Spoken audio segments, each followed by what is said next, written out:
Bonjour à tous, très content de vous retrouver chaque semaine, puis qu'on puisse se sentir vraiment à l'aise aujourd'hui. Soyez à l'aise aussi de poser des questions, comme je le disais. C'est comme ça qu'on peut mieux apprendre. Donc, on veut toujours faire aussi une petite révision, se rappeler qu'on étudie Jésus-Christ qui se révèle par son sanctuaire. On veut savoir ce que Jésus fait dans le ciel. Et on va le savoir un peu plus aujourd'hui. On va aujourd'hui poursuivre et terminer la partie 1A du cours. Donc, dans cette partie 1 qui est le symbolisme du sanctuaire, mais en Jésus-Christ, on va voir tout le sanctuaire, tout le mobilier. On va finir de voir cette partie-là avec le lieu très saint. Je sais que vous avez hâte d'entrer au-delà du voile puis voir qu'est-ce qui se passait dans le lieu très saint. C'est aujourd'hui que ça se passe. Et ensuite, la semaine prochaine, on va aborder la deuxième partie de cette première partie qui est sur les services. Parce que tout ce qu'on a vu jusqu'à maintenant, bien, il y avait un ministère que les Lévites avaient à faire avec tout ce mobilier-là. On va en apprendre plus sur les services, les principaux services.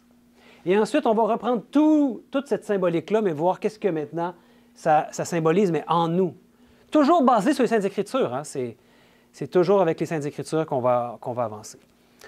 Donc, on va faire une petite révision parce qu'on veut que ça entre en nous et que ces vérités-là qu'on a vues ne se perdent pas. Et aujourd'hui, à la fin de notre cours aujourd'hui, on va réviser tout ce qu'on a vu jusqu'à maintenant. Donc là, on va voir juste ce qu'on a vu la semaine dernière. Donc, on avait débuté la semaine dernière par les couvertures. Vous vous souvenez, les couvertures, après qu'on ait étudié le parvis, tout ce qu'il y avait dans le parvis, on a voulu voir qu'est-ce que les couvertures signifiaient. On a vu qu'il y avait 4 couvertures. Chacune des couvertures symbolisait quoi dans le symbolisme en Jésus-Christ, dans leur ensemble? Vous vous souvenez? C'était ses mérites. Pourquoi on peut dire ça? Parce qu'on avait vu chacune des différentes couleurs, qu'est-ce que ça symbolisait. On avait vu que celle qui était en peau de dauphin symbolisait son humanité. Christ qui s'est incarné, qui est devenu un humain.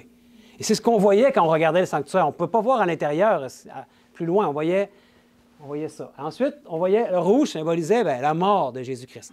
Ça reprend ce qui se passe dans le parvis. Hein. Il y avait l'autel des sacrifices, et ensuite, il y avait la cuve d'airain qui représentait sa résurrection. Jésus est venu, s'est incarné, il est mort, il est ressuscité, et ensuite, il est monté au ciel. C'est pour ça que la dernière partie, qui est celle qu'on voyait à l'intérieur du lieu saint et lieu très saint, ce rideau-là, ici, cette couverture-là, il y avait des anges qui étaient dessinés, qui étaient brodés, nous montrant qu'on est au ciel. Et il y avait les couleurs aussi royales, hein, le pourpre, le rouge cramoisi, le blanc qui montre la pureté. Et c'était les couleurs qu'il y avait. Toujours les mêmes couleurs qu'on trouve aussi sur la porte, parce que c'est Jésus qui est la porte, et le sacrificateur aussi, le grand sacrificateur, qui avait aussi un habillement qui était similaire. On avait vu ça. On avait vu aussi, la deuxième chose qu'on avait étudiée, c'était le lieu saint. Qu'est-ce qui représentait le lieu saint, toujours dans le symbolisme en Jésus-Christ? Son ministère il veut nous sanctifier. Il veut qu'on arrête de pécher. Le lieu saint représente ça. C'est tout ce qu'il fait pour qu'on puisse être sanctifié, être mis à part pour son service. Ensuite, on est allé voir les différents mobiliers. Il y avait 3 meubles, hein, le chandelier, la table des fêtes de proposition, puis l'autel des parfums. Qu'est-ce que représentait le chandelier à 7 branches dans le symbolisme en Jésus-Christ? Jésus est la lumière du monde. C'est lui-même qui a dit ça de son ministère, de ce qu'il faisait. Jésus est la lumière du monde. Et ensuite, la table des pains de proposition, on avait vu avec son double couronnement et ses 2 piles de pain, on avait vu que c'était le trône du Père et du Fils. Il y a 2 couronnements et 2 piles de pain qui représentent le Père et le Fils. Et le pain représente aussi la parole de Dieu, le pain de vie. Ensuite, l'autel des parfums qui était juste devant le voile du lieu très saint. Qu'est-ce que ça représentait en Jésus-Christ? On sait qu'il y avait de l'encens qui brûlait là, qui montait, on l'avait vu, et un parfum spécial qui était composé, puis qui représente l'intercession, les prières. C'est son intercession pour nous. Donc, dans le lieu saint, Jésus au ciel intercède pour nous sur cette terre. Il n'est pas inactif, il est constamment en train d'intercéder pour ses enfants, pour ceux qui se réclament de lui, qui font appel à lui. il intercède pour tous ses enfants. Et on était rendu au voile. On s'était arrêté à l'autel des parfums. Donc, avant d'entrer dans le lieu très saint, je sais que vous avez très hâte, mais avant, on va voir qu'est-ce que symbolise le voile. Parce qu'il y avait cet élément-là qui se séparait, on ne pouvait pas voir. Quand on entrait dans le lieu saint, on ne pouvait pas voir dans le lieu très saint. Une seule fois par année, il y avait le grand prêtre, seulement un seul. Et Moïse aussi pouvait, à l'époque de Moïse, parce que lui parlait directement avec Dieu. C'était les seuls qui pouvaient entrer dans le lieu très saint, le grand prêtre et Moïse. Quand Moïse est décédé, après, il y avait seulement le grand prêtre qui pouvait entrer dans cet endroit-là. Et une seule fois par année. Hein. On va le voir quand on va étudier les services. Donc, avant d'étudier ce que ça symbolise, on voudrait aller voir dans la Bible ce qui nous est dit. Il y a 3 versets que je vous invite à prendre dans vos Bibles. C'est dans Exode au chapitre 26. Exode 26, puis on va regarder les versets 31 à 33 qui vont nous parler du voile. C'est à ce moment-ci qu'on met les lunettes. Mais là, à mes vidages, je les ai mis à regarder avec moi. Hein. Il commence à apprendre, le gars. OK. Exode, là, chapitre 26.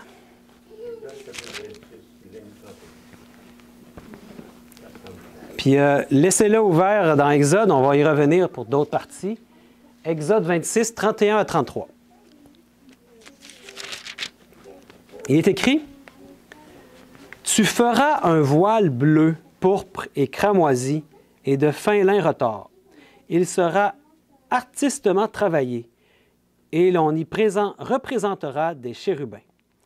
Tu le mettras sur 4 colonnes d'acacia couvertes d'or. Ces colonnes auront des crochets d'or et poseront sur 4 bases d'argent. Tu mettras le voile au-dessous des agrafes et c'est là, en dedans du voile, que tu feras entrer l'arche du témoignage. Le voile vous servira de séparation entre le lieu saint et le lieu très saint. » C'est comme une cloison, un mur, avec 4 colonnes d'or, avec la base était faite en argent. Et c'est les seules choses qui sont en argent, c'est ce qui est la base, hein? Mais sinon, tout est en or. À part les voiles, là, mais c'est... il y avait des voiles, en fait. Si on prend la couverture qu'on a vue tantôt, ça recouvrait tout le sanctuaire avec le même design, les artistes qui avaient brodé des anges. Donc, quand on regardait dans le sanctuaire, on voyait, tout était en or et on voyait des anges partout. C'était ce qu'on voyait. Donc, le voile, on le voit ici un peu différemment. C'est un voile qui avait 10 coudées de large par 10 coudées de haut, parce que tout avait 10 coudées dans le sanctuaire. 10 coudées de haut, c'est vraiment haut. Hein? On avait déjà dit ici, ça mesure à peu près 8 pieds et demi peut-être. 10 coudées, c'est 16 pieds, c'est le double, même plus que 16 pieds. C'est vraiment très haut. C'était un voile qui était fait d'une seule pièce, contrairement aux couvertures qui étaient faites de plusieurs pièces qui étaient agrafées ensemble. Ici, non, on nous dit qu'il n'y a pas d'agrafe, c'est une seule pièce, soutenue par 4 piliers de bois d'acacia qui étaient recouverts d'or. Puis, bien, ça sépare le lieu saint du lieu très saint qui est juste de l'autre côté. Puis, il était coloré de bleu, de pourpre, de cramoisi, comme on l'a lu. Puis, on y avait représenté des chérubins. Pour entrer, bien, il n'y avait pas de porte. Hein? Il fallait soulever le voile ou passer sur le côté. C'est ce qu'on peut dire sur le voile. Donc maintenant, c'est quoi son symbolisme en Jésus-Christ? On va voir ici que c'est notre accès auprès du Père. Par l'humanité corporative du Christ, nous avons maintenant libre accès auprès du Père jusque dans le lieu très saint du sanctuaire. Donc, le fait qu'il est devenu un être humain, c'est lui qui fait le pont entre nous et Dieu. Le voile représente avant, il y avait une séparation. Maintenant, le Christ est ce voile qui nous donne accès auprès du Père. Et à travers Christ, nous pouvons aspirer à une sanctification parfaite. Par la foi, nous pouvons entrer dans le ministère de la purification du péché. On va le voir, c'est ce qui se passait dans l'autre appartement. Dans le lieu saint, c'était la sanctification. Dans l'appartement qu'on va voir maintenant, ça va être la purification. Les chérubins dessinés sur le voile représentent l'importance du ministère des anges dans le plan du salut pour l'humanité. Les anges sont vraiment très impliqués par ce qui se passe ici parce que le péché, on l'avait déjà dit, a commencé dans leur monde à eux. Donc, ils sont là pour essayer de nous aider, de nous guider, de nous diriger, toujours avec les instructions de Dieu qu'ils reçoivent et ils sont à notre service, au service de Dieu, mais pour nous servir, pour nous aider. Alors, avant de voir les textes, en fait, avant, le péché avait mis une barrière entre nous et Dieu. Maintenant, on peut aller au-delà du voile. Ça veut dire qu'en Jésus-Christ, il n'y a plus de barrière avec Dieu. On a accès directement à Dieu. C'est formidable que Jésus-Christ a pu faire ça. Mais moi, il y a une chose que j'essaie de comprendre. Oui. Quand même, tu me dis, seul le Saint... Le grand prêtre. Le grand prêtre peut entrer dans le lieu saint Oui. une fois par année. Oui. Pourquoi que là, au moment qu'on se parle, là, la manière dont tu me parles, que nous autres, on peut aller dans le lieu saint? Bien, maintenant, C'est ça que j'essaie de comprendre. c'est une excellente question. C'est grâce à Jésus. Parce que eux, à l'époque de Moïse et des premiers Lévites, tout ça, les grands prêtres, tout ce qu'ils faisaient, ça pointait vers Jésus. C'était des symboles qui pointaient vers Jésus. C'était le type. Mais quand Jésus est venu, il a accompli tout ce type-là. Donc, toute cette économie-là qui avait pour but d'enseigner le plan du salut en Jésus-Christ s'est trouvée à s'accomplir en Jésus-Christ. Et maintenant, parce que Jésus-Christ est devenu notre grand prêtre, lui, il a accès au Père, mais par lui, par le voile de sa chair, on se trouve à avoir accès auprès du Père. Par lui. Oui. Donc, toute cette symbolique-là n'a aucun sens. Je veux dire, tout ce qu'on voit, tout ce qu'on étudie dans le sanctuaire, le voile, en tant que tel, il n'y a pas de... Il ne nous sauve pas. L'autel des sacrifices, tous les sacrifices qu'ils pouvaient faire, les animaux qui mouraient, ne nous sauvaient pas non plus. Tout ça, c'était juste une symbolique que Dieu voulait nous donner, mais qui était importante pour qu'on comprenne le plan du salut en son Fils Jésus. Et aujourd'hui, il n'y a plus besoin de faire des sacrifices. Parce que Jésus est venu. On va le voir un peu plus tard, il est le sacrifice qui a été donné une fois pour toutes. Hein? Il n'y en a plus besoin de sacrifice. Puis vous savez, la meilleure preuve de ce que je vous dis là, on va le voir dans la Bible, en ce moment même, c'est que quand Jésus est mort sur la croix, c'est cosmique qu'est-ce qui s'est passé là. Il y a eu un grand tremblement de terre d'abord. Les ténèbres sont venues sur la terre. La croix est entourée de ténèbres. Et au moment où Jésus est mort, il a expiré, puis après qu'il ait dit « tout est accompli », vous savez ce qui s'est passé avec le voile du temple? Le voile dont on parle ici, là? Bien, il s'est déchiré d'en haut jusqu'en bas. Du haut jusqu'en bas. Oui. Donc, c'était épais, là. Ouais, c'était pas un petit voile, là, tout exact. 4 pouces, vous dites, hey, wow, c'est vraiment une épaisseur incroyable. Donc, ça symbolisait que maintenant, l'humanité avait le privilège d'avoir accès auprès du Père. Cette journée-là, vous savez qu'il y avait toujours des sacrifices matin et soir. Que bon Dieu avait donné sa vie, le Père, le Fils avait donné sa vie, puis le Dieu reconnaissait que nous Amen. avions accès Oui. à lui-même. Puis les Juifs, jusqu'à ce moment-là, faisaient des sacrifices à tous les jours. Puis cette journée-là, quand c'est arrivé, le voile s'est déchiré, il n'y a pas eu de sacrifice. En fait, le sacrifice, il y en a eu un. Puis c'était Jésus, qui est mort cette même journée-là. Donc, il a pourvu au sacrifice, Dieu. Mais après, pour ceux qui ont vraiment saisi ce qui s'est passé là, ils ont compris qu'il n'y avait plus besoin de faire le sacrifice. Jésus était le sacrifice une fois pour toutes. Sur la terre, les animaux devaient mourir constamment, pour répéter toujours la symbolique. Mais maintenant que Jésus est mort, l'antitype a rencontré le type. Je ne sais pas si vous comprenez quand je dis ça, là, mais c'est ce qui devait s'accomplir et tout ça s'est accompli. Donc, on peut s'approcher de Dieu maintenant, jusque dans le lieu très saint, le Saint des Saints. Puis, il y a Matthieu 27 qui nous l'a dit, au verset 51. « Et voici le voile du temple se déchira en deux, depuis le haut jusqu'en bas. La terre trembla, les rochers se fendirent. » Wow! Ça veut dire que les gens ont été vraiment saisis quand ils ont vu ça, là. Beaucoup ont compris à ce moment-là, on commençait à saisir l'ampleur de ce qui s'était produit. Un autre texte dans Hébreux maintenant nous dit « Ainsi donc, frères, puisque nous avons, au moyen du sang de Jésus, une libre entrée dans le sanctuaire, par la route nouvelle et vivante qu'il a inaugurée pour nous, au travers du voile, c'est-à-dire de sa chair. » Je pense qu'on a une belle réponse ici. Hein? Donc, le fait que Jésus-Christ, le Fils de Dieu, est devenu un être humain, donc dans sa chair, c'est comme ça qu'il nous donne accès auprès du Père. Si Jésus-Christ ne vient pas sur cette terre et ne s'incarne pas en devenant un être humain, jamais on n'aurait eu accès auprès du Père.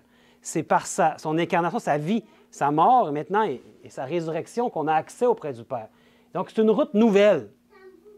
Elle n'avait jamais existé, cette route-là. Nouvelle et vivante, parce qu'avant, il y avait seulement les grands prêtres qui pouvaient accéder auprès du Père. Et le peuple recevait les instructions que le grand prêtre leur amenait. Aujourd'hui, avez-vous réalisé qu'on a le privilège, avec la mort et le sang de Jésus-Christ, d'avoir accès jusqu'au Père, comme les grands prêtres, d'avoir les instructions qui nous viennent directement de Dieu? Wow, mais c'est trop, mon Dieu! Mais c'est ça que le sanctuaire nous apprend. Et Paul l'avait bien saisi, c'est pour ça que dans Hébreux, c'est un livre qui vaut vraiment la peine d'être bien lu et compris. Il nous parle beaucoup du sanctuaire. Puis, donc, maintenant qu'on a vu le voile, est-ce qu'on est prêt à entrer de l'autre côté? L'autre côté, c'est le lieu très saint. Donc, c'est un appartement qui était la moitié de la grandeur du lieu très saint. Le lieu saint est la moitié ici. Donc, on va voir des textes dans Exode 26, 33, 34. Donc, le lieu très saint est la moitié petit. Oui, la moitié de la longueur que du lieu saint. Exactement. Merci. Merci. Avez-vous toujours Exode 26? Et on va lire à partir du verset 33 et verset 34. Il est dit, « Tu mettras le voile au-dessous des agrafes, et c'est là, en dedans du voile, que tu feras entrer l'arche du témoignage. Le voile vous servira de séparation entre le lieu saint et le lieu très saint.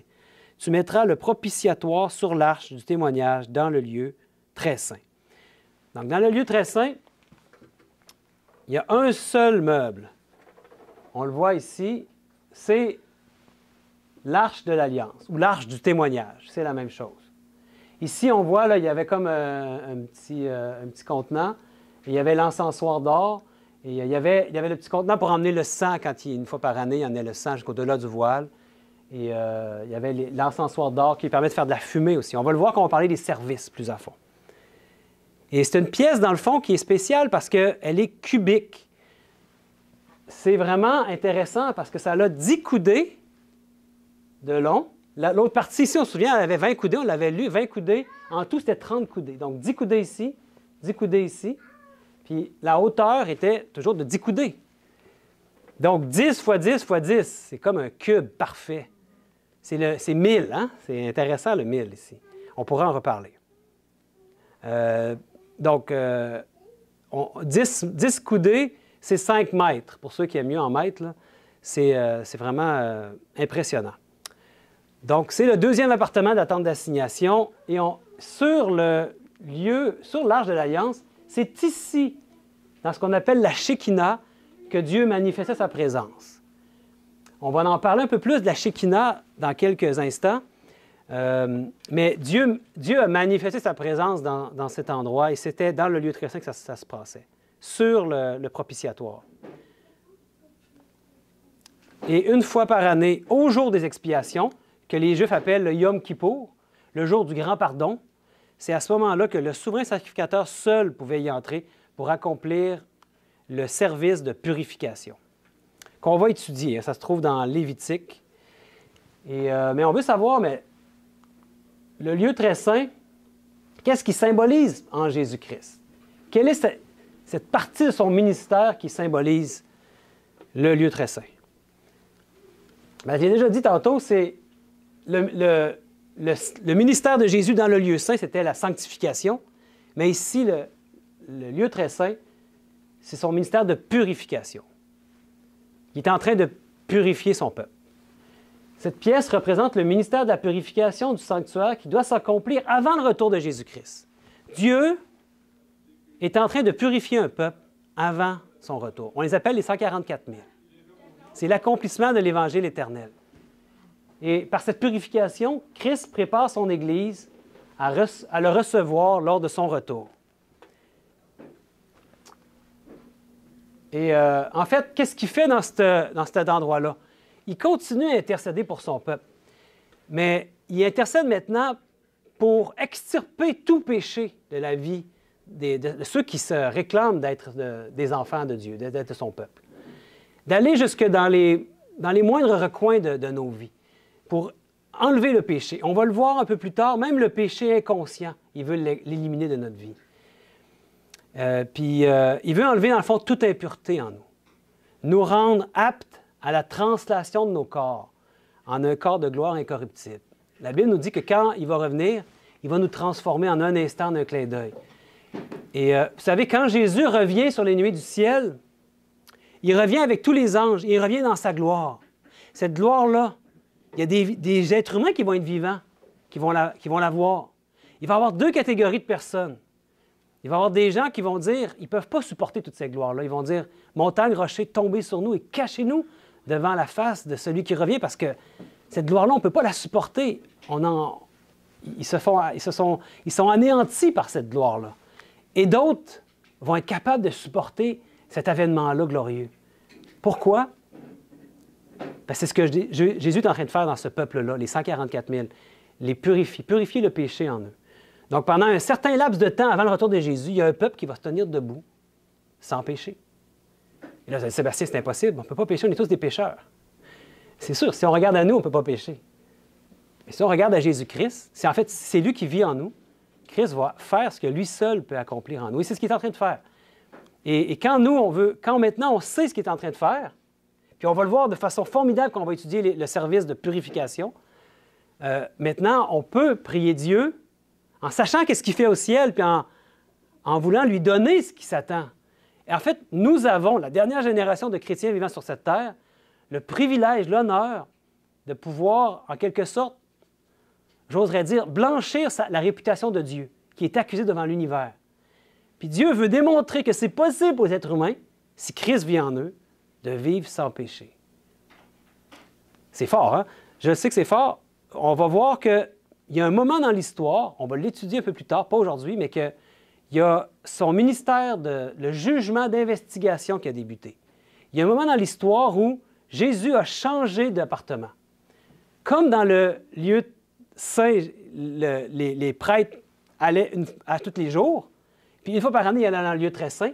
Il doit y avoir un moment dans l'histoire où Jésus aussi change d'appartement. Il tombe dans ce ministère, comme il y avait sur la terre, de purification du sanctuaire.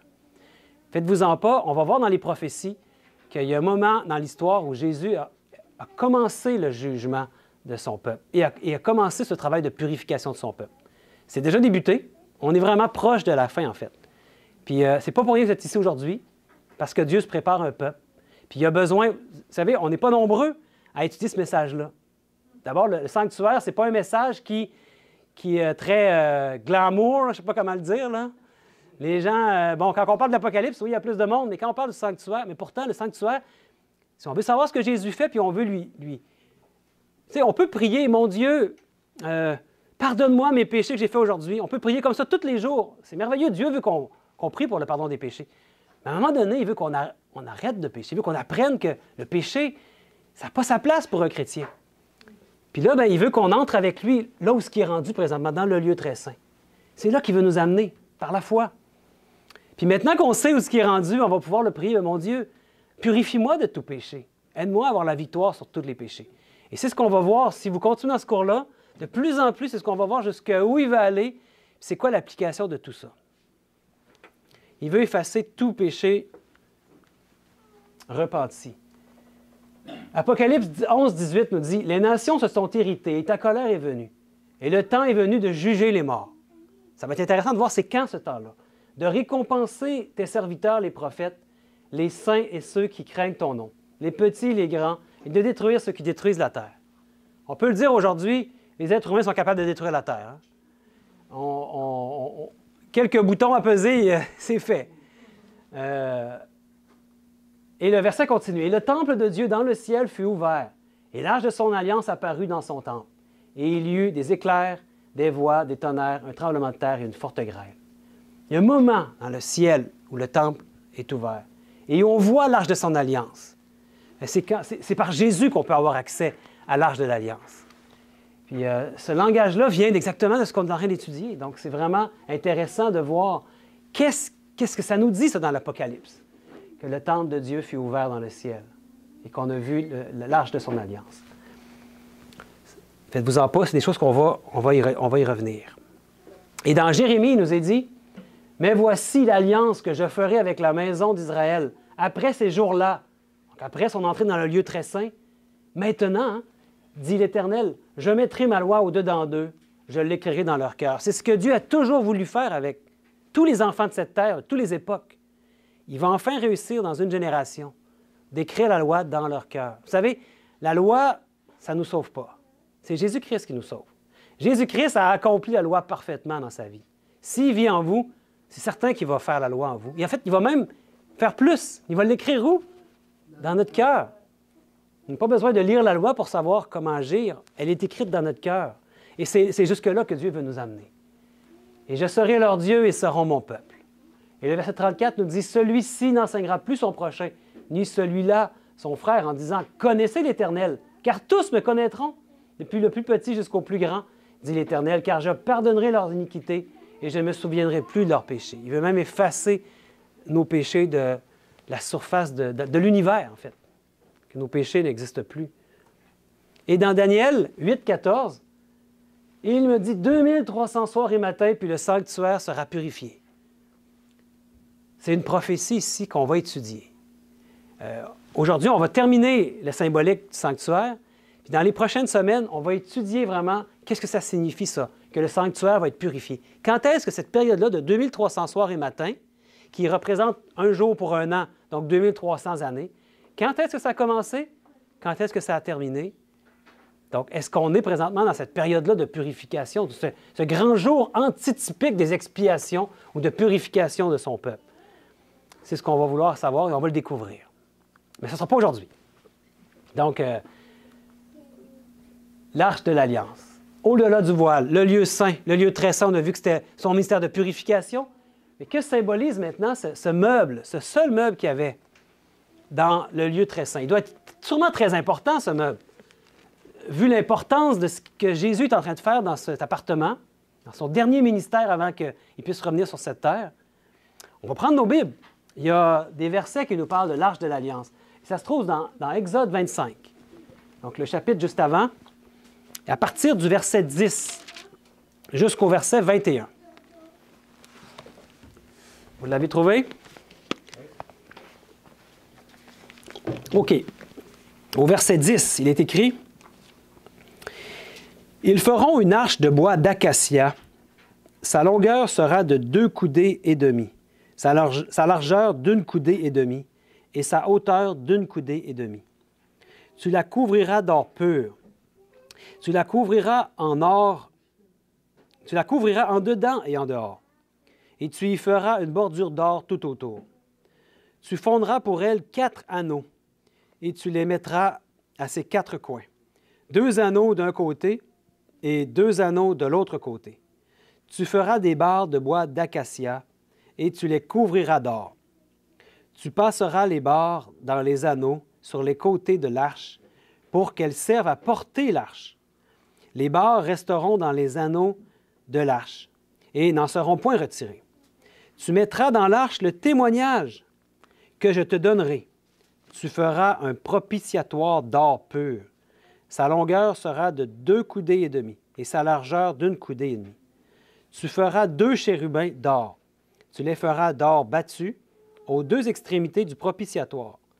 Fais un chérubin à l'une des extrémités et un chérubin à l'autre extrémité. Un chérubin, c'est un ange. Hein?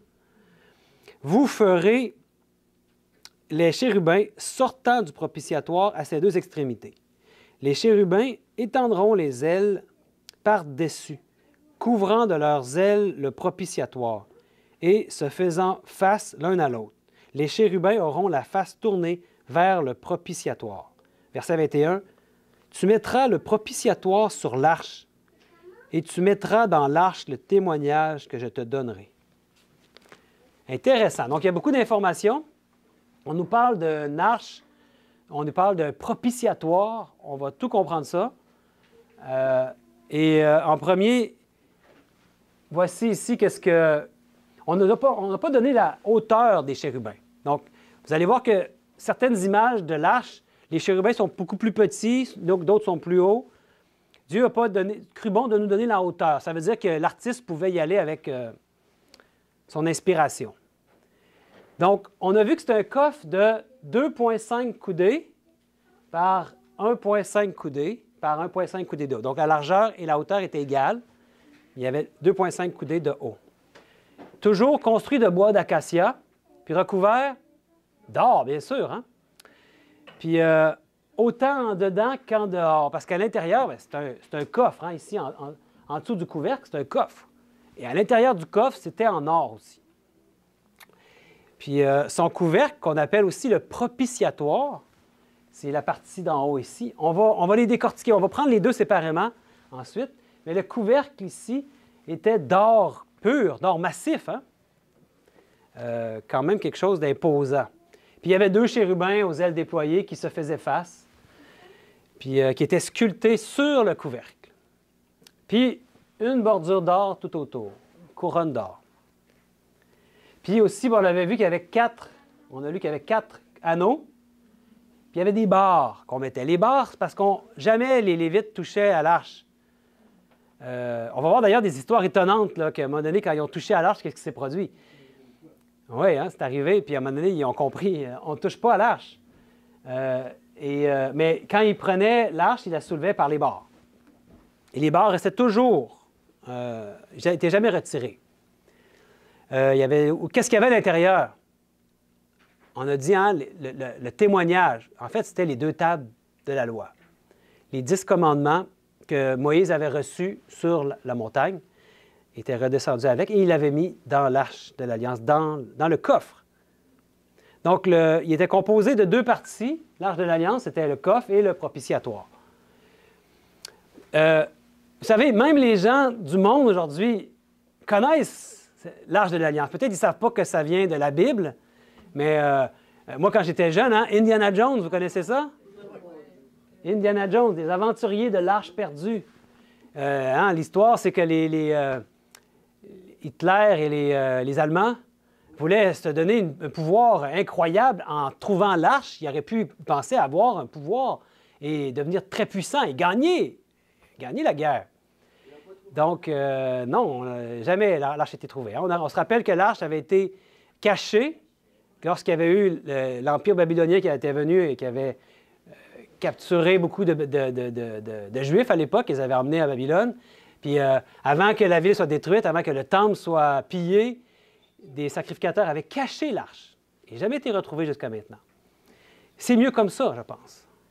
Parce que les gens... Ça peut-tu pas être caché au Canada? C'est pour ça que Trump le cherche. Oui, peut-être. Mais c'est intéressant parce que dans le film, ils ont bien étudié la chose, parce que ça, c'est une image qui vient du film. Ils ont quand même, d'après ce qu'on lit dans la Bible, là, les barres sont là, tout semble bien beau. On voit une autre image ici, où est-ce que là, peut-être qu'il n'aurait pas dû le transporter. C'est des Allemands, là, je pense, qui transportent l'arche. Mais non, c'est quand même bien fidèle. On voit qu'ils ont lu la Bible. Mais ce qui est important, c'est surtout de voir, mais c'est quoi son symbolisme? Parce qu'en tant que tel, l'arche, elle n'a pas de pouvoir autre que quand Dieu manifeste sa présence. En tant que tel, sinon, c'est un bout de bois avec de l'or. Il n'y a pas d'autre... donc, aujourd'hui, même si on la retrouvait, ça serait un élément qui serait... C'est pas nécessaire pour notre foi aujourd'hui de pouvoir retrouver l'arche puis de la voir. Parce que tout ça s'est accompli en Jésus-Christ. Mais on veut comprendre qu'est-ce que c'est le symbolisme, par contre, de l'arche de l'Alliance. Ça nous intéresse. Puis on va comprendre que, en fait, l'arche de l'Alliance, ça représente Jésus-Christ qui est notre juge. Mais pas n'importe quel juge. On va voir de quelle manière Jésus-Christ est notre juge. Puis pourquoi on peut dire que l'arche de l'Alliance, c'est notre juge? Ce meuble représente le jugement dernier de Dieu, dans la justice du Christ sur le trône de sa gloire. La justice de Christ, la justice parfaite de Jésus-Christ, qui s'est accomplie pendant sa vie, sa mort sur la croix et sa résurrection. Jésus-Christ est notre justice maintenant. La vie de Jésus est le modèle sur lequel repose notre jugement. Étant pleinement homme, il est l'exemple parfait de ce que nous pouvons devenir en lui. C'est comme, on peut dire que Jésus, c'est l'étalon de mesure. Est-ce qu'il y en a qui ont déjà calibré une balance? Oui, hein? Ah, Julie, elle montre la main. S'il y en a qui ont déjà travaillé dans les laboratoires, par exemple. Quand vous voulez calibrer une balance, je sais que tu travailles dans un laboratoire, tu arrives avec une balance, puis tu veux être certain qu'elle pèse le bon poids. Qu'est-ce que tu vas faire? Tu vas prendre un étalon. Tu vas prendre un poids qui est calibré, qui mesure, mettons, 1 kg, précisément. Lui, là, tu es certain qu'il mesure 1 kg. Tu peux calibrer ta balance. La justice, c'est ça. Bien, on a un modèle, on a un étalon de mesure. Jésus est comme notre modèle parfait, notre étalon de mesure. Lui, là, c'est l'homme parfait. Fait que si tu veux comparer, tu mets à côté, pas pareil tout à fait. Et le seul qui passe pour le ciel, c'est Jésus-Christ. Il n'a jamais fait aucun péché dans sa vie. Il est le modèle parfait de l'être humain. Donc, par sa grâce, il va emmener plein d'êtres humains au ciel. Et il demeure pour les êtres humains notre juge, parce que quand tu veux, ça devient comme un juge. Quand tu veux juger un être humain, tu le compares toujours avec le parfait, avec l'étalon. Tu le compares toujours et tu veux voir si, il y a encore des choses à perfectionner. Donc, Jésus devient notre juge dans le sens où sa vie parfaite nous juge, nous montre comme on est, nous montre notre état de pécheur. Lui qui a fait une vie parfaite. Dans ce sens-là, Jésus est notre juge. Un exemple parfait. Plus qu'un exemple même. Plus qu'un exemple, parce qu'on peut essayer de faire comme le modèle, mais jamais on va y arriver. La seule manière, c'est si lui vit en nous. Si notre ego est mort, en fait, le vieil homme doit mourir, la vieille femme doit mourir. Et maintenant, on laisse Christ vivre en nous. Et là, lui, s'il vit sa vie en nous, bien, on a le modèle. On ne veut pas copier le modèle, on veut que le modèle vive en nous. Voilà, mes amis, l'Évangile éternel. La beauté de son caractère fait ressortir toutes nos imperfections. Quand on regarde à Christ, c'est la perfection totale. Quand nous nous approchons de Jésus, tous nos défauts sont mis en lumière et peuvent être ainsi purifiés. Plus on s'approche de Jésus par la foi, dans la prière, plus on passe du temps avec notre Sauveur, notre Créateur, plus on devient comme lui. Puis on lui demande d'aller au plus profond de nos entrailles pour extirper toute impureté, tout péché qu'il y a en nous. Et si vous lui demandez de vous transformer, de vous purifier, c'est certain qu'il va le faire. Je pense qu'il y a quelqu'un qui est entré sur Zoom. Je ne sais pas si quelqu'un peut le laisser entrer. Je le vois d'ici. Donc, Jésus-Christ est notre juge. Et on va voir ici des textes qui nous montrent que dans Jean 5, 22, 27, le Père ne juge personne, mais il a remis tout jugement au Fils. Et il lui a donné le pouvoir de juger parce qu'il est Fils de l'homme. Pourquoi est-ce qu'il a le pouvoir de juger? Parce qu'il est le Fils de l'homme. Parce qu'il a été rendu comme nous, parce qu'il a accompli la loi. Il a le pouvoir de nous juger. Il est l'étalon de mesure. Parfait. Un autre texte dans Jean 12. Celui qui me rejette et qui ne reçoit pas mes paroles a son juge.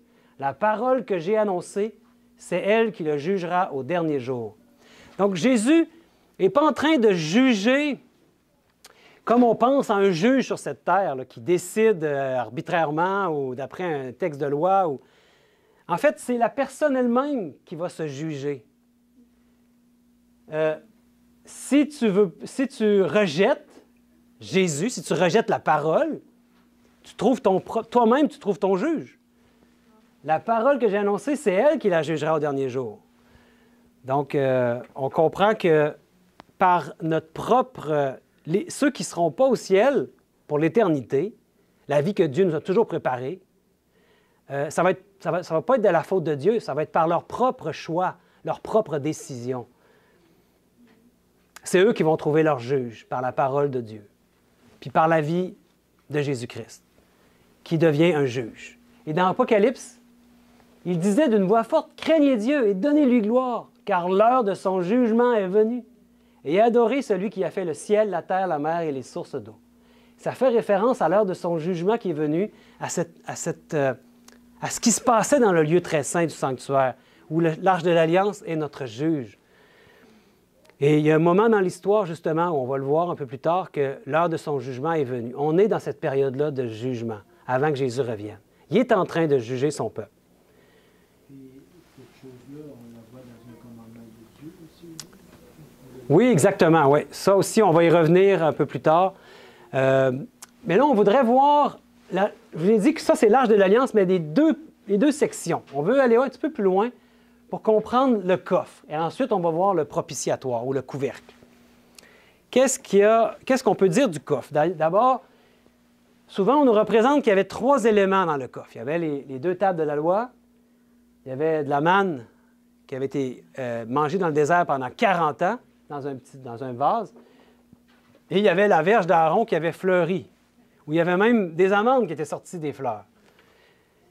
Puis ce coffre-là, on va y revenir là-dessus, mais ce coffre-là avait des caractéristiques. Le coffre avait les mêmes caractéristiques que l'Arche de l'Alliance, 2 pieds, 2 coudes et demi par une coude et demi par une coude et demi. Puis c'est là-dedans qu'on conservait le souvenir de l'alliance de Dieu avec les hommes, qui sont les 2 tables de pierre. Les 2 tables de pierre, en fait, ce sont les 10 paroles ou les 10 promesses de Dieu. Les Juifs l'ont vu beaucoup comme des lois, comme très, très strictes et très légalistes, on pourrait le dire comme ça. Mais en fait, on peut voir ces 2 tables-là comme 10 promesses de ce qu'il veut réaliser en nous.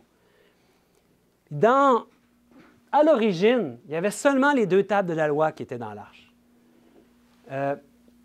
Comme si vous allez voir dans Deutéronome 10, on n'ira pas voir maintenant, mais ce texte-là nous montre qu'il y avait seulement les 10 commandements. Au départ, c'est ça qu'il y avait dans l'arche. Dans 1 Roi 8-9 aussi, je vais le mettre à l'écran, il y avait les 10 commandements. Puis on sait que plus tard, Dieu a voulu qu'il y ait d'autres éléments qui soient mis devant le témoignage. Je vais vous montrer un texte ici qui est dans Hébreux 9 qui dit « On avait en effet installé une tente de tabernacle partagée en 2. Dans la première partie se trouvait le chandelier et la table avec les pains offerts à Dieu. On l'appelait le lieu saint. Dans le second rideau venait la partie de la tente qu'on appelait le lieu très saint. Là était placé un brûle-parfum en or et le coffre de l'Alliance, entièrement plaqué d'or. Ce coffre contenait un vase d'or avec de la manne, le bâton d'Aaron qui avait fleuri et les tablettes de pierre sur lesquelles étaient gravées les paroles de l'Alliance. Donc, on peut y voir 3 éléments qui étaient placés dans l'arche. Donc, les 3 éléments sont ici. Au départ, c'est seulement les tables de la loi, mais par après, Dieu a voulu qu'on garde le souvenir de la manne qui représentait que Dieu les nourrissait dans le désert. Et il n'y avait pas de nourriture dans le désert. Fait que Dieu, à chaque jour, faisait un miracle pour qu'ils puissent manger. Et c'était comme une genre de graines de coriandre, puis il faisait du pain avec ça. Et chaque jour, il en ramassait juste ce qu'il avait besoin pour leur subsistance. Tout ce qu'il ramassait en plus, le lendemain, c'était devenu infect. Si vous savez qu'est-ce qui était merveilleux, Dieu voulait leur enseigner quelque chose dans le désert. C'est que dans les 10 commandements, on sait qu'il y a un commandement qui dit « Le 7e jour, tu te reposeras ». Donc, pendant 6 jours, il tombait de la manne.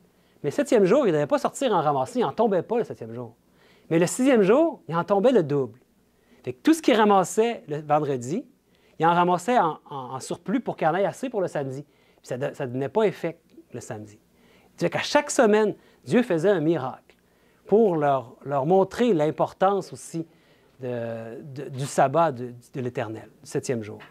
Puis, bien, ils ont gardé, Dieu avait demandé à Moïse, garde un peu de la manne dans un petit vase, mets-le comme un témoignage de ces 40 ans dans le désert-là. Et vous savez quoi? Ça ne venait jamais infect. Peut-être qu'encore aujourd'hui, la manne est là quelque part cachée, puis c'est pas infect. Dieu, par un miracle extraordinaire, a fait en sorte que cette manne-là demeure intacte. Et la verge ici qu'on voit, c'était important parce qu'il y avait seulement une tribu, la tribu de Lévi, qui pouvait officier dans le temple. Les sacrificateurs étaient choisis parmi les Lévites. C'était eux qui avaient la charge de s'occuper de tout ce qu'il y avait dans le sanctuaire. Puis à un moment donné, il y a eu une rébellion, il y a eu une révolte. Il y avait Corée qui s'est révolté. Puis après ça, Corée, bien, Dieu a fait ouvrir le sol, puis toute sa famille et lui ont tombé. Puis après, il y avait beaucoup de gens qui étaient rebelles puis qui n'étaient pas obéissants à Moïse et à Aaron qui recevaient les instructions de Dieu. Ils ne leur ramenaient pas ce qui venait d'eux, mais ils leur ramenaient ce qui venait de Dieu. Puis Dieu a voulu leur montrer que c'est lui qui avait choisi Aaron, que ce n'était pas arbitraire comme ça, qu'il s'était décidé de devenir des chefs et des leaders religieux. Et Dieu avait demandé à chacune des tribus d'amener une verge. Chacun des princes de chaque tribu avait amené une verge. Puis il leur avait donné, il l'avait mis dans le sanctuaire. Puis le lendemain matin, il a dit, Dieu va faire fleurir une des verges. Puis ça va être cette verge-là, cette tribu-là que je vais avoir choisie. Et c'est la verge d'Aaron, les Lévites, qui a fleuri. Puis plus que fleurir, il a même produit des amandiers, des amandes. Et c'est ce qu'ils ont mis là comme témoignage du sacerdoce lévitique, de Lévi. Et tout ça pointe vers Jésus, hein? Parce qu'aujourd'hui, il n'y en a plus de Lévitique. C'est plus ça qui est aujourd'hui. Ça a été accompli en Jésus. Parce que Jésus, c'est lui, loin, le choisi. Et on doit le reconnaître. En fait, ce qu'on a à faire, nous les humains, c'est de reconnaître que Jésus, c'est notre sauveur, loin. L-O-I-N-T, hein? Donc, mais on veut savoir, mais c'est quoi son symbolisme, ce coffre-là? En Jésus-Christ, toujours. Mais on l'a vu, hein? On l'appelle le coffre du témoignage. C'est son témoignage. Ce coffre recouvert d'or représente le témoignage de Dieu dans l'exemple parfait de son Fils Jésus. Puis on y retrouve les 10 commandements. Les 10 commandements témoignent qu'il est l'obéissance parfaite à la loi de Dieu. Les 10 commandements sont là comme un témoignage. Et aujourd'hui, c'est Jésus c'est son témoignage, c'est sa vie parfaite qui a accompli la loi, qui est un témoignage pour nous. Voilà ce que représente le coffre. Puis c'est ce qu'on a vu tantôt dans 1 Roi 8, 9. Il n'y avait dans l'arche que les 2 tables de pierre. Avant qu'ils mettent les 2 autres éléments, il y avait seulement les 2 tables de pierre que Moïse y déposa en Horeb, lorsque l'Éternel fit alliance avec les enfants d'Israël à leur sortie du pays d'Égypte. Et dans Exode 31, lorsque l'Éternel eut achevé de parler à Moïse sur la montagne de Sinaï, il lui donna les 2 tables du témoignage, tables de pierre écrites du doigt de Dieu. C'est pas banal, hein? Cherchez les choses que Dieu a écrites de sa propre main, qui est écrit même dans la pierre. Ça nous parle beaucoup sur l'immuabilité de la loi. Quand aujourd'hui on dit que la loi, on peut la changer, que les hommes l'ont changée, ça devrait nous parler vraiment très fort. Et ce n'est pas pour rien qu'il a mis cette loi-là très importante dans la table du témoignage. Et tout ça pointe vers Jésus, qui est notre témoignage. Et dans Exode 16, 33-34, « Et Moïse dit à Aaron, « Prends un vase, mets-y de la manne plein un homer, et dépose-le devant l'Éternel, afin qu'il soit conservé pour vos descendants, suivant l'ordre donné par l'Éternel à Moïse. Aaron le déposa devant le témoignage, afin qu'il fût conservé. » Donc, devant le témoignage, moi, je ne savais pas si c'était devant l'arche du témoignage ou devant le témoignage qui sont les 10 commandements. Donc, il semble, d'après ce qu'on voit dans Hébreu, Paul avait compris, lui, que c'était dans l'arche. Il nous l'a décrit même, qu'il y avait 3 éléments dans l'arche, dans le coffre. Donc, je pense qu'on peut dire que devant le témoignage, ça signifie devant les 10 commandements ou à le même endroit. Vous avez remarqué aussi qu'il y avait un autre élément, je n'ai pas le verset, là, mais ici, dans l'image qu'on a eue, il y avait un autre élément ici. 2 rouleaux là, qui symbolisent les ordonnances que Dieu avait données au peuple d'Israël. Qu'est-ce qui fait qu'Israël est une nation qui est devenue florissante et qui préservait des maladies? Il y avait beaucoup de règles que Dieu leur avait données pour qu'ils puissent survivre dans le désert, puis qu'il y ait comme des règles civiles, comme des lois civiles que Dieu avait données à Moïse, pour que le peuple puisse être bien instruit des jugements de comment Dieu voulait que la vie soit menée là-bas. Et ce n'est pas mis dans l'arche, hein, c'est mis à côté. Parce qu'on sait qu'il y a beaucoup de ces ordonnances-là aujourd'hui qui ont trouvé leur accomplissement en Jésus-Christ et qui n'ont plus lieu d'être. Mais il y a encore des ordonnances qui sont très importantes aujourd'hui, qui transcendent le peuple juif. Puis on va en étudier d'ailleurs dans ce cours. Oui? Les pécheurs qui sont dehors, là, c'est quoi? Les 2 quoi? Ça et ça? Non, Oui, c'est ça que je parlais, c'est ça les ordonnances. Quand on dit la loi et les ordonnances, c'est symbolisé ici par des rouleaux. c'était toutes les instructions que Dieu a données à Moïse. Comme par exemple, quand quelqu'un avait la lèpre, il devait se purifier tant de fois. S'il y avait dans sa maison des moisissures, il devait aller se faire inspecter, sa maison devait être condamnée, etc. Les pergamines, comment on appelle ça? Parchemin, oui, c'est ça. Fait que Dieu avait donné pour toute la vie en Israël, toutes les sphères de la vie, ou peut-être pas toutes, mais en tout cas, pour que le peuple puisse vivre de façon ordonnée, il avait donné beaucoup d'ordonnances. Les ordonnances. Je ne sais pas en espagnol comment ça s'appelle. C'est ça, les mots. Donc, maintenant qu'on a vu le coffre, on voudrait voir cet autre volet de l'Arche de l'Alliance qu'on appelle le couvercle ou le propitiatoire. C'était une pièce formidable, tout en or.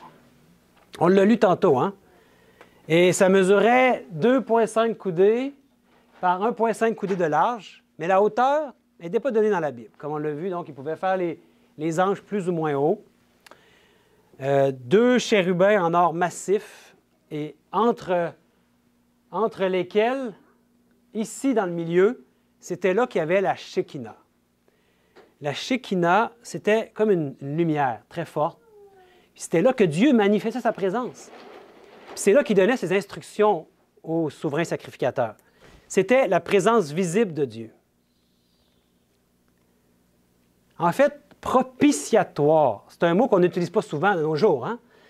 Mais c'est la propitiation. Il y a le mot propice là-dedans. C'est, je t'allais voir dans le dictionnaire pour être certain, là. Sacrifice, victime de propitiation que l'on offre à Dieu pour se le rendre propice. Acte sacrificiel offert à Dieu pour le rendre favorable en vue d'obtenir l'expiation, le pardon des péchés. Et c'est ça que le couvercle représente. Sur le coffre, sur le témoignage, il y avait un coffre en or. Qu'est-ce que ça symbolise en Jésus-Christ? C'est ce qu'on voudrait savoir. Bien, c'est sa miséricorde. Il recouvre, hein, c'est ça l'important. Ce couvercle représente la miséricorde de Dieu, qui nous couvre de son amour. Si ce n'était pas de l'amour de Dieu, de sa miséricorde, s'il y avait juste la loi, on était tous condamnés, on était tous... C'est la mort éternelle pour chacun. Et en Jésus-Christ, par son amour, sa miséricorde, il nous couvre de la condamnation de la loi. La loi nous condamne. La loi est comme un pédagogue qui nous amène à Christ, n'est-ce pas? Le jugement dernier est complètement recouvert de sa miséricorde. Amen. Chaque sentence sera juste et pleine d'amour. Donc, à la fin, sa miséricorde nous montre son amour. Ça nous parle de son amour. Il va être un juge juste. Chaque personne qui n'aura pas la vie éternelle, ça va être son amour qui va s'exprimer. C'est peut-être dur de le voir comme ça, mais Dieu, il ne fait rien. Il n'est pas comme nous, là, qui a de la haine. Ou même quand il va avoir sa colère, en quelque sorte, c'est son amour qui va s'exprimer. Parce que si quelqu'un est rebelle présentement et ne veut rien savoir de Dieu, il ne va pas l'amener de force au ciel. Chacun est libre. Il ne serait peut-être pas heureux au ciel non plus, pour toujours. Aujourd'hui, il nous prépare à vivre en compagnie d'êtres, des êtres célestes, des êtres saints, merveilleux. Et vous savez, les chérubins sur le coffre, aussi sur le propitiatoire, représentent, je pense que je l'ai mis ici, oui, représentent un symbole des armées célestes.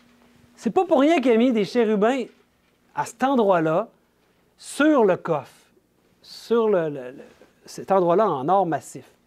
2 anges. Les anges sont présents devant le grand tribunal en tant que ministres et témoins. Vous savez qu'il semble que les anges, d'après les Saintes Écritures, enregistrent dans des livres tout ce qui se passe sur cette terre. Des livres ou des clés USB, je ne sais pas, là, la technologie de Dieu, c'est quoi? Mais tout ce qu'on a fait, en bien ou en mal, est enregistré dans le ciel par les anges. Et eux, ils sont là comme des témoins. Puis ils attendent toujours les instructions de Dieu. Ils sont constamment en train de voyager entre le ciel et la terre pour aller chercher les instructions de Dieu puis venir nous aider ici. Vous savez qu'il semble qu'on a tous un ange gardien. Il y en a beaucoup des anges dans le ciel. Il y en a vraiment beaucoup que Dieu a créés. Et chacun a un ange assigné. Et Dieu nous révèle le ministère d'aide des anges pour nous assurer que nous n'avons rien à craindre en territoire ennemi. Ce déploiement d'anges démontre l'énorme importance de l'événement, du jugement qui se produit. On va voir des textes. Ça nous dit dans Hébreux 4, « Approchons-nous donc avec assurance du trône de la grâce, afin d'obtenir miséricorde et de trouver grâce pour être secourus dans nos besoins. » Maintenant, on peut s'approcher du trône de la grâce et on a accès à sa miséricorde. Puis on peut trouver grâce dans tous nos besoins. On a accès dans le lieu très saint, grâce à la vie de Jésus-Christ. On n'a pas besoin d'avoir peur de s'approcher du trône de Dieu. Vous savez, quand j'étais plus jeune, à une certaine époque, j'étais dans l'idée que je devais aller voir un autre homme pour confesser mes péchés, par exemple.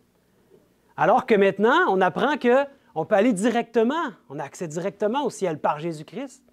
C'est formidable, mes amis. Et un autre texte dans Acte 12 nous dit « Et voici un ange du Seigneur survint, et une lumière brilla dans la prison. L'ange réveilla Pierre en le frappant au côté en disant « Lève-toi ». Ça nous montre que les anges sont très actifs. Ici, un ange est venu aider Pierre alors qu'il était dans la prison, et il allait le condamner à mort le lendemain. Puis la prison a tremblé, si je me rappelle bien, puis les portes se sont ouvertes, et il est sorti de la prison. Et les anges aujourd'hui sont encore présents, très actifs. Avec qui ils collaborent le plus? Bien, avec ceux qui veulent collaborer avec Dieu, avec le ciel. Et Dieu envoie des anges pour nous protéger et nous délivrer au moment de l'épreuve. Les anges sont très impliqués par ce qui se passe ici. Et on le voit dans Hébreux aussi. Ne sont-ils pas tous, il parle des anges, des esprits au service de Dieu, envoyés pour exercer un ministère en faveur de ceux qui doivent hériter du salut? Ils ont un ministère auprès de nous, les humains. Et quand ils voient des êtres humains qui s'approchent de sujets comme on le fait aujourd'hui, très, très profonds, et qu'on étudie jusqu'à dans le lieu très saint, puis qu'on veut apprendre, mais mon Dieu, qu'est-ce que tu attends de nous? Ils doivent se réjouir et ils nous encouragent. Puis c'est sûrement eux qui participent parce qu'ils sont dans le même esprit que Dieu. Ils ont accès au Père. Fait que quand ils viennent vers vous, ils vous amènent l'Esprit de Dieu, n'est-ce pas? Et ils vous poussent, ils nous poussent tous. Ils me poussent, moi, à préparer ces études. Ils vous poussent à venir ici puis à entendre ces études. Puis il y a un ennemi qui essaie de vous décourager de l'autre côté. Mais n'oubliez jamais que Dieu est plus fort que l'ennemi. Et notre sauvegarde, nous, c'est chaque jour de se mettre entre les mains de Dieu pour qu'on reste toujours en harmonie avec lui, avec sa volonté, dans son esprit. Puis, vous savez que les anges ici, c'est vraiment important. C'est Jésus qui a dit ça, hein, dans Jean 1, au début de son ministère. Il dit, en vérité, vous verrez désormais le ciel ouvert et les anges de Dieu monter et descendre sur le Fils de l'homme. Avez-vous vu l'image ici formidable? C'est que Jésus est en train de leur dire que par lui, le Fils de l'homme, on a accès auprès du Père. C'est comme si, souvenez-vous de l'échelle de Jacob. Il y en a qui connaissent l'échelle de Jacob? Quand Jacob avait lutté avec l'ange de l'Éternel, il avait eu en vision, il avait vu une échelle qui montait jusqu'au ciel. Puis il voyait les anges descendre et monter sur l'échelle. Mais Jésus est en train de nous dire que c'est lui, l'échelle. Jésus fait le pont entre son humanité, c'est comme le bas de l'échelle, puis sa divinité, c'est le haut de l'échelle. Puis les anges, par Jésus, peuvent monter et descendre constamment. Vous savez qu'un ange, ça voyage vite, hein? Il y a beaucoup d'exemples dans la Bible qui nous montrent qu'en un éclair, l'ange est allé au ciel et est revenu. Un éclair, c'est passé. Il est allé, il est revenu. On a un besoin, on fait une prière, il remonte, il redescend. Il peut nous amener la réponse déjà de Dieu. Les anges sont au service des êtres humains.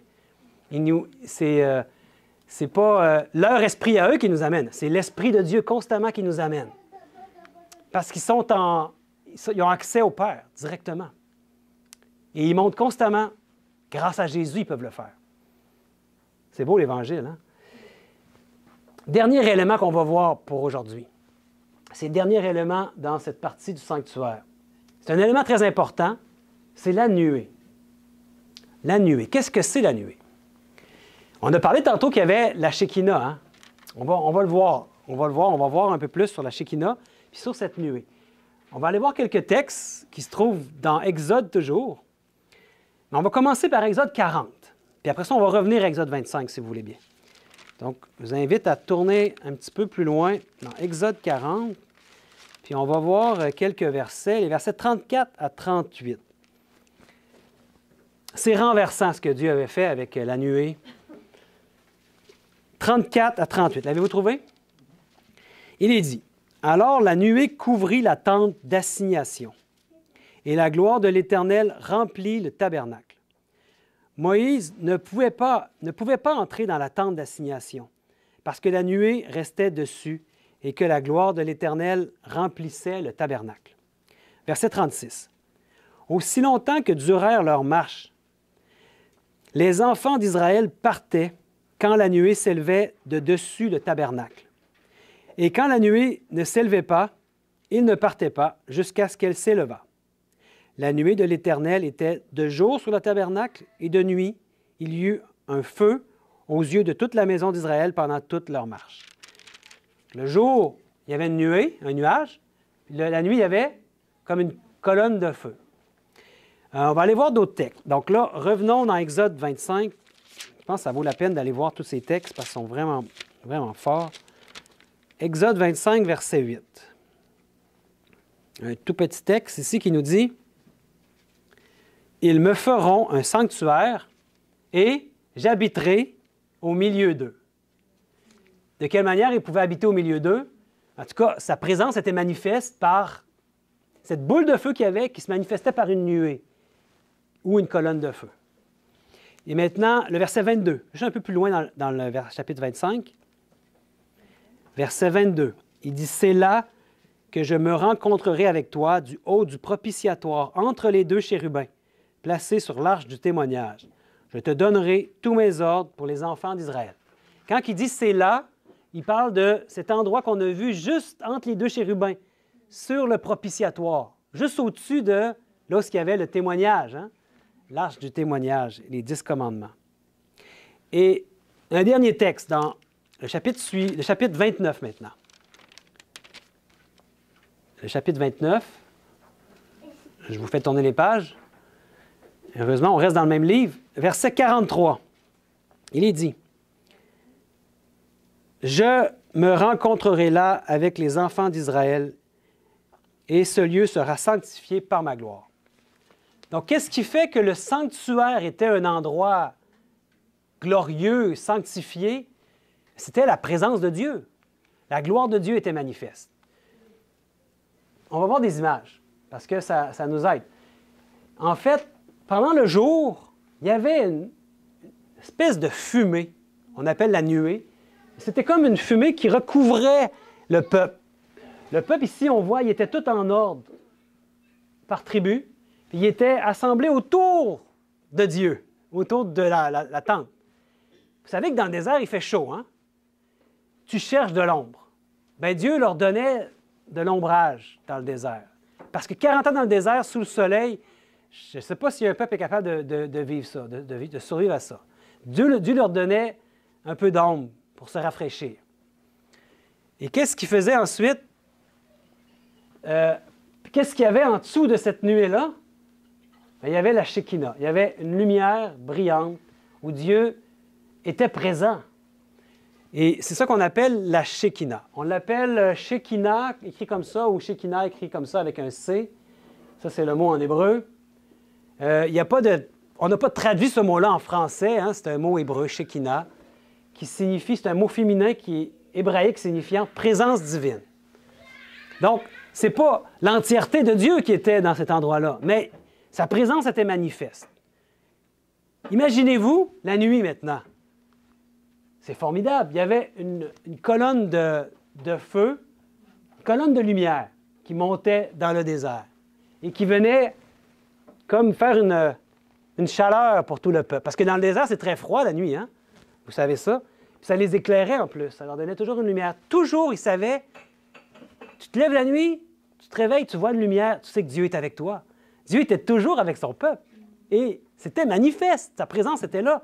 Maintenant, quand des peuples venaient autour, là, sur les montagnes, puis ils disaient, il y a un peuple là, on va les attaquer, là, parce qu'ils sont dangereux, eux autres, là, on va les... Ils ne s'approchaient pas. Ils voyaient que Dieu était avec son peuple. c'était intimidant là, pour les peuples autour. Donc, ils étaient tranquilles. Dieu était avec eux.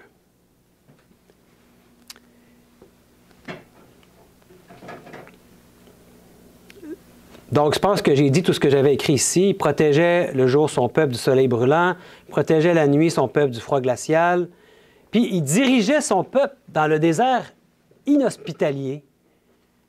On a vu dans ce qu'on a lu que le peuple se déplaçait à quel moment? Quand il décidait? Non.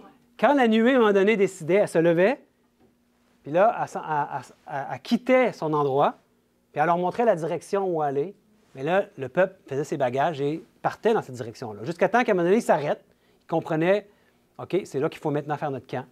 Puis il pouvait rester le temps que la nuée le voulait. C'est vraiment Dieu qui dirigeait et qui guidait son peuple, constamment. Donc, je pense que vous pouvez deviner c'est quoi le symbolisme en Jésus-Christ. Préparez-vous, parce qu'un jour, c'est peut-être vous qui allez donner ce cours-là. Il n'y a rien d'impossible. Donc, c'est quoi le symbolisme de la nuée en Jésus-Christ? Bien, on peut dire, hein, c'est lui qui est notre guide. C'est lui qui est notre réconfort, notre consolateur. Vous connaissez le consolateur dans la Bible?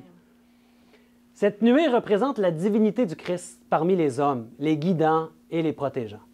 Cette nuée avait sa source sur le couvercle, le propitiatoire. C'est à cet endroit que, dans une lumière glorieuse, Dieu manifestait sa présence à son peuple.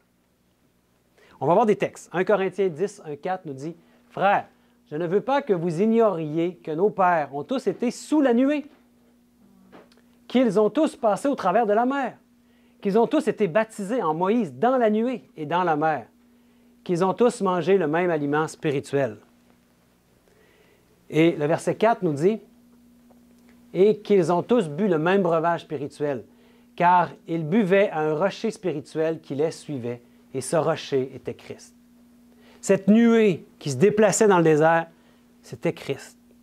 Avant son incarnation, on avait dit que Jésus-Christ était déjà présent. Le Fils de Dieu était là et c'est lui qui guidait son peuple. Et il était non seulement un guide, mais aussi un réconfort. Il consolait son peuple constamment. Et il dit dans Jean 14, « Et moi, je prierai le Père, et il vous donnera un autre consolateur. » C'est le mot « paraklétos ». On va y revenir à ce mot-là. « Afin qu'il demeure éternellement avec vous. L'Esprit de vérité que le monde ne peut recevoir, parce qu'il ne le voit point et ne le connaît point. Mais vous, vous le connaissez, car il demeure avec vous. Et il sera en vous. » Il dit « Je ne vous laisserai pas orphelins, je viendrai à vous. » Donc, le consolateur, le paraklétos, c'est Jésus-Christ. C'était lui le guide à l'époque. C'est encore lui le guide aujourd'hui. C'est lui qui ne va pas nous laisser orphelins, qui va venir à nous. Constamment, il est là pour nous. En fait, c'est intéressant parce que le mot paraklétos, il est utilisé, le mot paraklétos, seulement par l'apôtre Jean. À 4 reprises dans le livre de Jean, en chapitres 14 et 16. Et une fois dans la première lettre de Jean. Le même mot est utilisé. Qu'est-ce qui signifie ce mot-là? Paraklétos, c'est en grec. Ça veut dire convoquer, appeler aux côtés, appeler à l'aide. Celui qui plaide la cause d'un autre. Un juge, un plaideur, un conseil pour la défense, un assistant légal, un avocat. Celui qui plaide avec un autre, un intercesseur, Christ, dans son élévation à la droite de Dieu, plaidant à Dieu le Père pour le pardon de nos péchés. Et peut-être qu'il vous vient en tête, qu'est-ce qui est dit du consolateur ou du paraklétos? Et on va terminer par ça. 1 Jean 2:1. Mes petits enfants, je vous écris ces choses afin que vous ne péchiez point. Et si quelqu'un a péché, nous avons un paraklétos auprès du Père. C'est quoi le mot? Avocat. Jésus est notre avocat auprès du Père. Jésus-Christ le juste. Donc, c'est qui le paraklétos ou le consolateur? C'est Jésus-Christ, mes amis. C'est lui qui est la nuée. Ça a toujours été lui notre guide. Vous savez quoi? Moi, j'en veux pas un autre que Jésus-Christ. Je veux celui qui est venu ici pour marcher comme un homme. Et aujourd'hui, on peut vraiment, plus que s'identifier à lui, on peut lui faire entièrement confiance, qu'il ne va pas nous laisser orphelins, qu'il va venir nous guider. Bien, ça met fin à la première partie de ce cours. Puis avant d'entrer dans la prochaine partie qui est les services, j'aimerais juste qu'on puisse faire un résumé. Donc, c'est là que Vous allez pouvoir voir si vous avez les bonnes réponses. Sinon, ben, il va falloir recommencer le cours. Donc, il va falloir bien répondre. Mais je vous dis, si vous répondez Jésus à chacune des... Vous allez avoir 100 %. Jésus, c'est la bonne réponse. Hein? C'est rare que le professeur dit la réponse avant. Donc, qu'est-ce que représente le sanctuaire en Jésus? Ben, Jésus. Mais c'est le plan du salut en Jésus-Christ. Puis le souverain sacrificateur, il représente qui? Ben oui, Jésus, c'est lui notre intercesseur. C'est lui qui intercède pour nous constamment. Et la clôture, c'est Jésus. C'est la justice de Jésus-Christ hein, qu'on avait vu, qui nous enveloppe de sa justice. Puis la porte, c'est Jésus. Hey, ça va bien votre affaire, continuez. C'est l'incarnation de Jésus-Christ. C'est rare que dans un examen, tu as la même réponse. Jésus est tout pour nous, mes amis. Tout. Si vous commencez à mettre quelqu'un d'autre ou quelque chose d'autre, c'est là qu'on peut avoir un problème. Par rapport à ce qu'on a déjà parlé, là, la Trinité, un autre Dieu qu'on vient intercaler, voyez-vous le problème? C'est majeur, hein? Donc, il faut toujours se rappeler que c'est Jésus-Christ. La porte, c'est Jésus. C'est lui quand il s'est incarné. Et maintenant qu'il s'incarne, qu'il entre, il est devenu un humain, qu'est-ce qu'il va faire ensuite? Il va faire sa vie sur cette terre. Le parvis représente quoi? Son ministère. Son ministère sur la terre, qui nous réconcilie avec Dieu. Ensuite, qu'est-ce qu'il fait? Il va aller sur la croix. Il va mourir, il va devenir le sacrifice de Jésus sur la croix. Puis après son sacrifice, c'est la cuve d'airain, l'eau, qui représente quoi? Sa résurrection. Il meurt, il ressuscite. Après être ressuscité, il s'en va où, Jésus? Est-ce qu'il reste dans la tombe pour toujours? Non, malgré qu'il subit la seconde mort, comme on l'a vu, parce que sa vie était sans péché, le Père le ressuscite, le ramène à la vie. Puis, il l'amène au ciel. La tente d'assignation représente son ministère céleste d'intervention. Donc, il n'est pas les bras croisés en attendant que son peuple réussisse par lui-même à trouver comment faire pour connaître Dieu. Il se révèle constamment à nous et il nous aide. Il envoie ses anges pour nous aider. Et les couvertures, on avait vu que c'était quoi? C'est différents mérites. On avait vu ça, hein? Ensuite, le lieu saint représentait son ministère. Qu'est-ce qu'il fait dans le lieu saint? Il veut nous sanctifier. En fait, le ministère de sanctification, c'est quand tu fais un péché conscient. On va le voir dans les prochains cours. La différence entre le péché conscient et inconscient. Donc, manquez pas ça. Le ministère de sanctification veut extirper tout péché conscient de nous. Quand tu sais que tu fais un péché, c'est mieux d'arrêter. Tu sais, Dieu te le montre, arrête. Il plaide pour toi, il veut que tu arrêtes de pécher. Et ensuite, on avait vu les trois mobiliers. Le chandelier à 7 branches était la lumière du monde. Et la table des pains de proposition, on avait vu que c'était le trône de Dieu. On avait vu dans l'Apocalypse, ça, qui était en face, le trône de chandelier. Le trône du Père, du Fils, et le pain, c'est la parole de Dieu. Et l'autel des parfums, c'était... Qu'est-ce qu'il fait Jésus? Il intercède, son intercession. Et il y a des prières qui montaient constamment, de l'encens qui montait vers Dieu. Ensuite, il y avait le voile. On a vu ça aujourd'hui. Qu'est-ce que c'est le voile? Ça nous donne accès à qui? À Dieu, au Père. C'est notre accès auprès du Père. Puis quand on passait de l'autre côté, le lieu saint représentait quoi?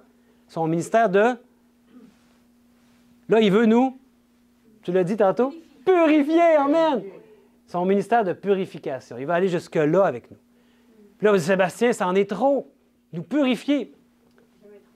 Mais non, Jésus-Christ, c'est lui qui va le faire en nous. Et ensuite, on avait vu l'Arche de l'Alliance, on vient de le voir, c'est notre juge. Puis le coffre représentait son témoignage. Puis le propitiatoire, bien, c'est ça. Sa miséricorde. Amen.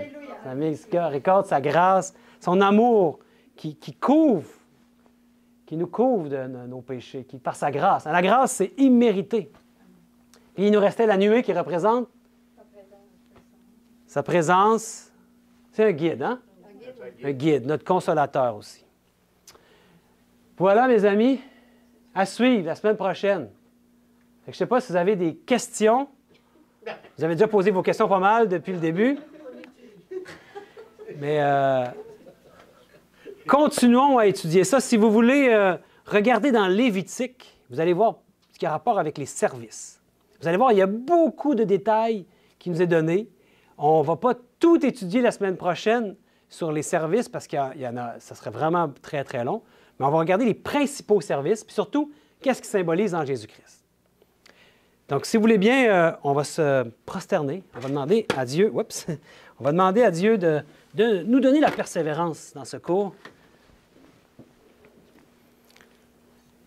Bon Père éternel, je te remercie beaucoup pour tous tes bienfaits.